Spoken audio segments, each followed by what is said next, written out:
Negaidīts noziegums. Rīgā kādas ēkas kāpņu telpā sava 9 gadus vecā dēla klātbūtnē sašauca skaļu ziņu portāla Kompromata.lv žurnālists Leonīts Jākapsons. Vīrietim iešauts sejā visticamāk ar gāzes pistoli. Viņš nogādāts slimnīcā, bet mediķi norāda, ka viņa dzīvībai briesmas nedraud. Turpina Aleksa Zaldners. Incidents noticis šo pēcpusdienu pašā Rīgas centrā Čaka ielas 47. nama kāpņu telpā. Policija saka, žurnālists tiešām sašauts un sākta aktīva izmeklēšana.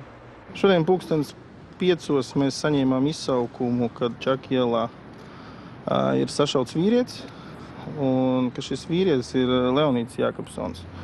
Uz doto brīdi, kā jūs visi redzat, strādā policija, notiek izmeklēšana, mēs aptaujājam iedzīvotājus. Žurnālista dzīvībai briesmas nedraud. Uzbrucējs viņam iešāvis sejā visticamāk ar gāzes pistoli. Pats Jākapsona kungs uz doto brīdi atrodas slimnīcā. Viņas stāvoklis ir stabils un, kā saka ārsti, viņa dzīvībai briesmas nedraud. Policija stāsta, ka par konkrētām versijām runāt ir pāragri. Tuvāko stundu laikā liecības varētu būt gatavs sniegt arī pats Jākapsons. Uzbrukuma brīdī žurnālists bijis kopā ar savu 9 gadus veco dēlu. Pēc šaušanas Jākapsonam palīgā steigušies tēvs, sieva un kaimiņš no pretējā dzīvokļa. Es tikai, kad dzirdēju kliedzienu, es izspēju ārā. Skatos mans kaimiņš, žurnālists, cik es viņi strādā kriminālos, gatavo visādi kriminālu stāstu. Ja? Guļ uz trepēm, asinis viss. Skraida viņu tēvs, tur un apakaļ izsauc ātros. Es aizgrēju paņem. Man kas bija tur tīrais vielis un lai aizturētu asins.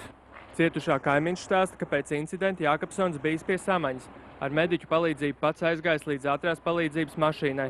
Liecinieks arī izsaka pārliecību, ka uzbrucējs žurnālistu speciāli gaidījis.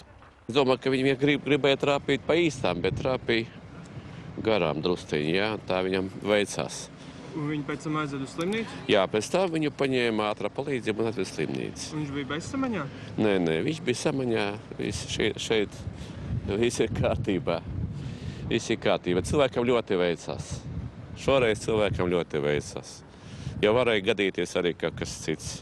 Jākapsona vārds plašāk izskanēja pēc tam, kad portāls Kompromata.lv publicēja pašreizējā Rīgas mēra Niela Ušakova 2008. gada e-pasta vēstules, kas tika sūtīts toreizējam Krievijas vēstniecības darbiniekam Aleksandram Hapīlovam. Ušakovs vērsās policijā par viņa e-pastu uzlaušanu un tika sākts krimināla process. Tā ietvaros policija veica kratīšanu Jākapsona mājās Rīgā un izņēma vairākus datu nesējus un datorus. Aleksis Zaldners, Aivars Baltmans, LNT. Leonīda Jākapsona vārds viskaļāk izskanējis tieši saistībā ar Rīgas mēra e-pasta uzlaušanas lietu, kurā Jākapsonam piemērots aizdomās turamā status. Savukārt pēdējās dienās Kompromata.lv rakstu redzeslokā bijusi Vaškeviča spridzināšanas lieta. Rīgas mērs Niels Ušakovs komentārā LNT ziņām par šīs dienas notikumu izteica cerību, ka policijai izdosies atrast vainīgos. Viņš noraidīja, ka noziegumā vispār būtu saskatāms politiskais pavadiens. Man ir alibi. Es visu dienu piedalījos sanāksmēs, bet, ja nopietni, protams, man ir žēl, ka par jebkuru cilvēku, kas var kļūt par noziedznieku upuriņu gan Rīga, gan arī ārpus Rīgas, un līdz ar to es ceru, ka policijai izdosies atrast vainīgus un attiecīgi tos arī sodīt, un tad mēs visi arī uzzināsim, kurš to ir izdarījis. Leonīts Jākapsons ir Latvijas žurnālistu asociācijas biedrs. Šīs organizācijas valdes priekšsēdētāja Inga Spriņģelentē ziņām norādīja, ka notikušais ir liels pārsteigums un šoks. Asociācija par Jākapsona sašaušanu informējuši viņa ģimenes locekļi pēc paša žurnālista lūguma. Lai kā arī reizēm varbūt pēdējā laikā ir gājis, pēdējos gados ar žurnālistu vidē, ņemot vairāk ir notikuši gan kratīšanas mājās, kad ir ieradusies policija un konfiscējusi datorus, gan arī tas pats Leonīts Jākapsons pagājušā gada nogalē arī tika arestēts.